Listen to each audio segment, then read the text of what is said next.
Hello বন্ধুরা, তো তোমরা সবাই কেমন আছো? তোমরা নিশ্চয়ই খুব ভালো আছো, আর আমিও খুব ভালো আছি। আর আজকে দেখো, অনেক দিন পরে আমি বাড়ির ছাদে আসলাম। আর ছাদে এসে দেখি আমাদের লেবু গাছে অনেক লেবু ধরেছে। তো চলো আমি তোমাদের আজকে আমাদের লেবু গাছে লেবুগুলো শেয়ার করি তোমাদের সাথে। তো কাদের কাদের বাড়িতে এরকম লেবু গাছ আছে অবশ্যই কিন্তু কমেন্টস করে জানাবে।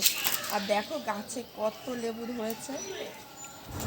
আমাদের এরকম মিনি ব্লগ দেখতে তোমাদের যদি ভালো লেগে থাকে তাহলে অবশ্যই একটা লাইক করে চ্যানেলটিকে সাবস্ক্রাইব করে দেবে, আর কমেন্ট করতে কিন্তু ভুলবে না বন্ধুরা। আর বন্ধুরা, তোমরা কি জানো, আমাদের বাড়ির ছাদে দেখো আমি আমার বাপের বাড়ি থেকে পান গাছ নিয়ে এসে লাগিয়েছিলাম।